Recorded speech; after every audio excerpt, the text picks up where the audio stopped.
Allo 049 93 94 813 risponde la segreteria del comune di Villa del Conte, alla quale si può chiedere il cellulare di Graziella Vigri, assessore alla solitudine. Una novità assoluta, un servizio a quelle persone che per vari motivi e a varie età non hanno più una rete familiare e devono comunque districarsi nei problemi di tutti i giorni. Io ho 5.700 abitanti circa, quasi 3.000 famiglie, mi viene da dire che persone che si sono rivolti per motivi di non tanto di solitudine intesa come essere soli, ma appunto difficoltà ad affrontare i problemi perché non si sa dove andare, fino adesso sicuramente a più di 1.000 persone. L'assessorato è stato affidato, dice la Argenti, a Graziella Vigri, una persona di esperienza che ha anche il referato ai servizi sociali e una lunga esperienza nel volontariato. Solitudine, come la intendo io, non conosce età. Si può passare dal 18enne al 99enne che si trova in un momento in cui non sa dove andare per risolvere una questione privata, personale, piuttosto che burocratica.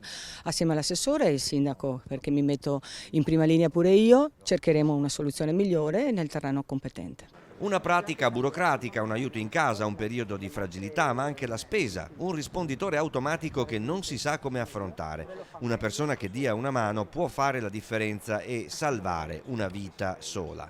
A Villa del Conte si potrà fare contattando direttamente l'assessore alla, o verrebbe da dire, contro la solitudine. Abbiamo i cellulari personali che qualsiasi cittadino può utilizzare, può richiederli presso la segreteria e abbiamo i nostri orari di ricevimento, ma in ogni caso il cellulare può essere utilizzato in qualsiasi momento.